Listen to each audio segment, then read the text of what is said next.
Innal hamdalillah nahmaduhu ta'ala wa nasta'inuhu wa nastaghfiruh wa na'udzu billahi min syururi anfusina wa min sayyiati a'malina man yahdihillahu fala mudhillalah wa man yudlil fala hadiyalah. Asyhadu an la ilaha illallah wahdahu la syarikalah wa asyhadu anna Muhammadan 'abduhu wa rasuluh. Allahumma shalli 'alaihi wa 'ala alihi wa sahbihi wa sallam. Qala Allah Ta'ala fi kitabihil karim, ya ayyuhalladzina amanu taqullaha haqqa tuqatih wa la tamutunna illa wa antum muslimun. Qala azza wa jalla fil ula, ya ayyuhan nas ittaqu rabbakum alladzi khalaqakum min nafsin wahidah wa khalaqa minha zawjaha wa batha minhuma rijalan katsiran wa nisaa'a wattaqullaha alladzi tasaaluna bihi wal arham innallaha kana 'alaikum raqiba. Qala Allah Ta'ala, ya ayyuhalladzina amanu taqullaha wa qulu qawlan sadida yuslih lakum a'malakum wa yaghfir lakum dhunubakum wa man yuti'illaha wa rasulahu faqad faza fawzan 'azima. Amma ba'd. Fa inna asdaqal hadithi kitabullah wa khairal hadi hadi Muhammadin sallallahu alaihi wasallam wa syarrul umuri muhdatsatuha fa inna kulla muhdatsatin bid'ah wa kulla bid'atin dhalalah wa kulla dhalalatin finnar. Jamaah salat Jumat rahimani wa rahimakumullah. Khatib wasiatkan kepada diri sendiri dan kepada jamaah sekalian agar senantiasa meningkatkan ketakwaan kita kepada Allah Subhanahu wa taala. Ketakwaan adalah sebaik-baik bekal para hamba menuju Allah Subhanahu wa taala. Allah mengatakan dalam firman-Nya, "Wa tazawwadu fa inna khairaz zadi taqwa." Berbekallah kalian, sebaik-baik bekal adalah ketakwaan.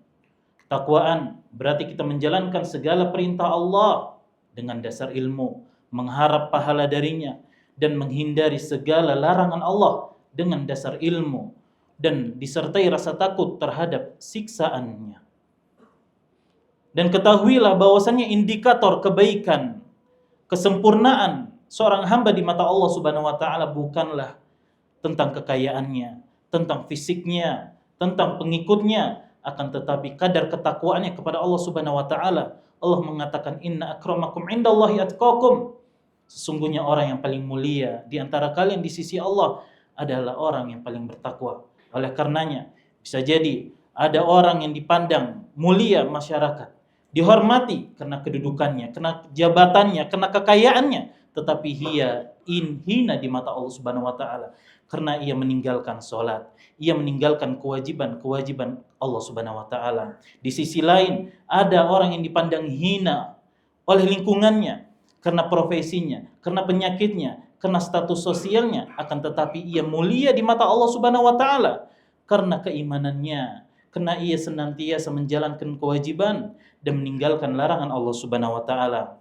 Perkara berikutnya yang hendaknya untuk kita tidak lupakan yaitu mensyukuri segala nikmat Allah Subhanahu wa taala. Tiap detik, tiap hela nafas kita selalu dilimpahkan nikmat dan karunia Allah Subhanahu wa taala. Kewajiban kita adalah mensyukurinya. Dengan sebab kita mensyukuri nikmat tersebut, maka Allah Subhanahu wa taala akan menambahkan nikmatnya. Allah mengatakan, la in syakartum la azidannakum wa la in kafartum inna adzabi lasyadid. Apabila kalian mensyukurinya, maka aku akan tambahkan kepada kalian, baik kuantitasnya, mutunya, berkahnya, ataupun kuantitasnya, jumlahnya, ataupun kualitasnya, mutu, berkahnya.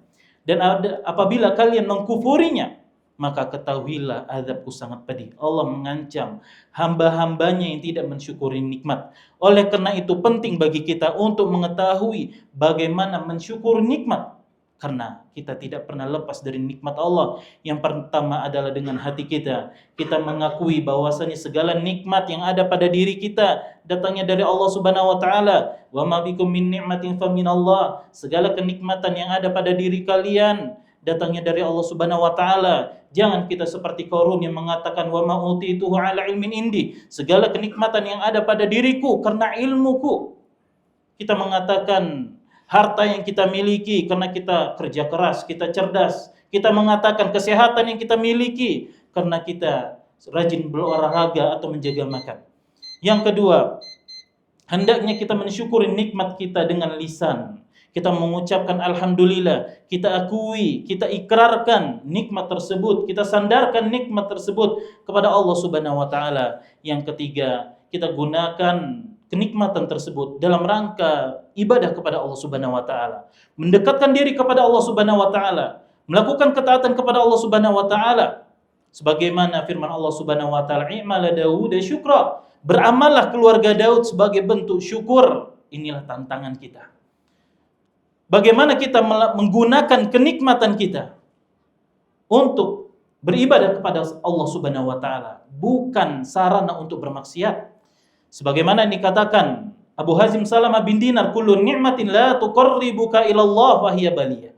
Segala kenikmatan yang tidak membuatmu mendekat Allah, maka ketahuilah ia bencana. Maka hendaknya di hari ini, hari yang mulia, kita bermuhasabah, berintrospeksi. Apakah harta-harta yang kita miliki, akal yang kita miliki, panca indera yang kita miliki, waktu yang kita miliki, apakah kita gunakan untuk taat kepada Allah? Kita gunakan untuk beribadah kepada Allah. Apabila kita gunakan dengan sebaik-baiknya, maka itu adalah nikmat. Namun apabila kita gunakan untuk bermaksiat, kita gunakan akal kita gunakan mata kita untuk melihat yang diharamkan, kita gunakan harta kita untuk hal-hal yang dilarang, maka ketahuilah itu akan menjadi azab.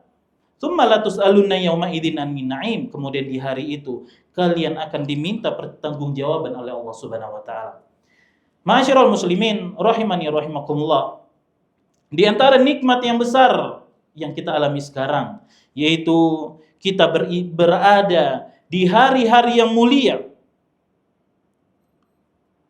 yaitu 10 hari pertama pada bulan Dzulhijjah, yang mana Rasulullah sallallahu alaihi wasallam bersabda, "Ma min ayyamin al-amalu salih fiha ahabbu ila Allah min hadhil ayyam."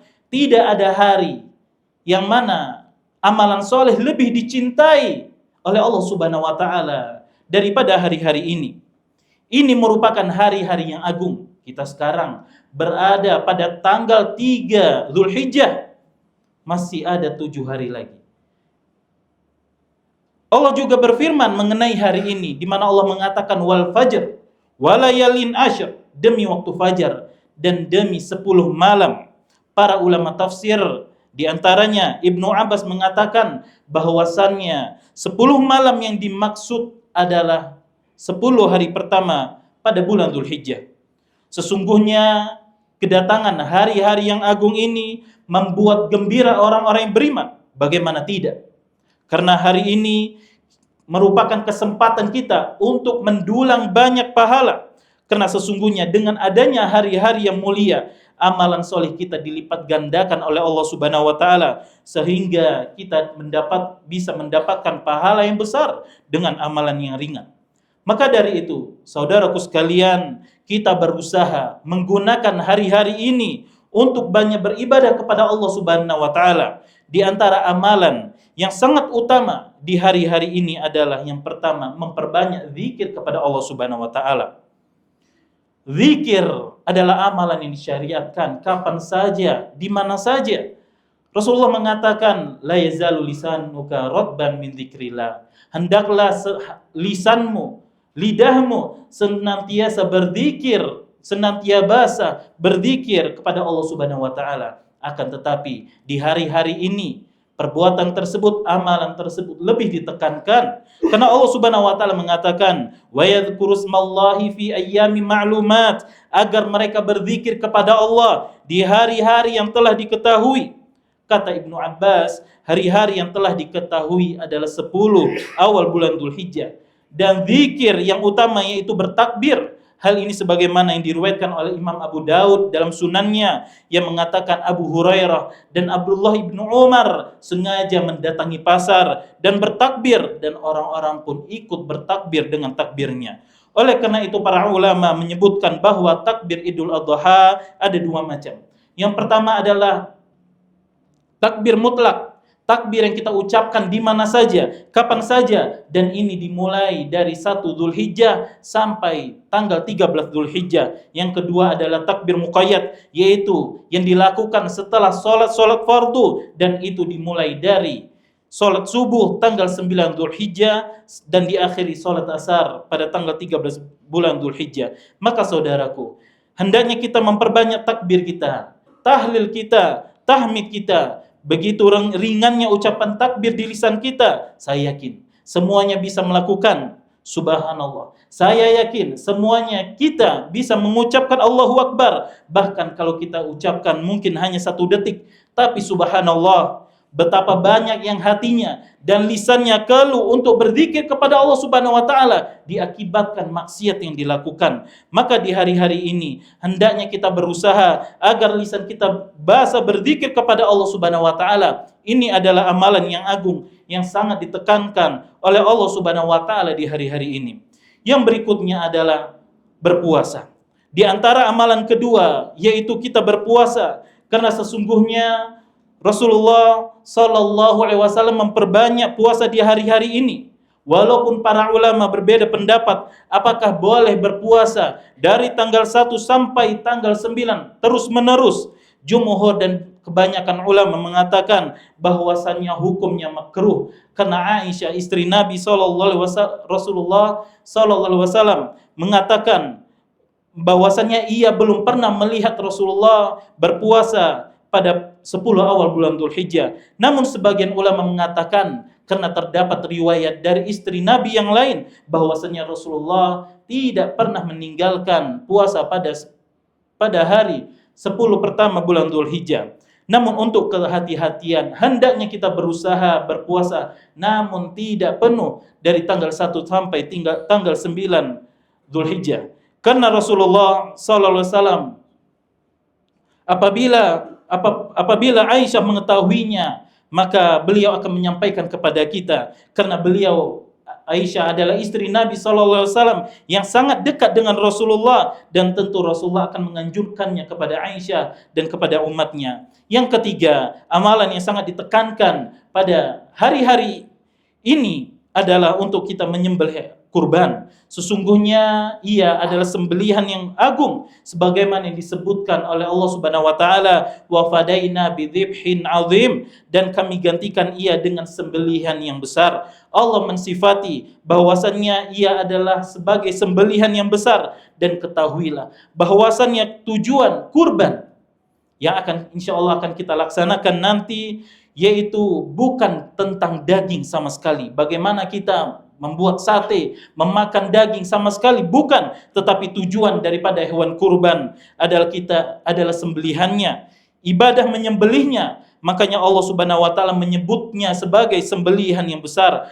Maka ketika seorang menyembelih dengan menyebut nama Allah Subhanahu wa taala dan mengikhlaskan sembelihannya hanya kepada Allah Subhanahu wa taala, itulah ibadah yang Allah inginkan, itulah ibadah yang Allah cintai. Maka Rasulullah SAW tidak pernah sekalipun mengirimkan hewan kurbannya ke daerah tertentu. Beliau akan berkurban dimanapun beliau berada.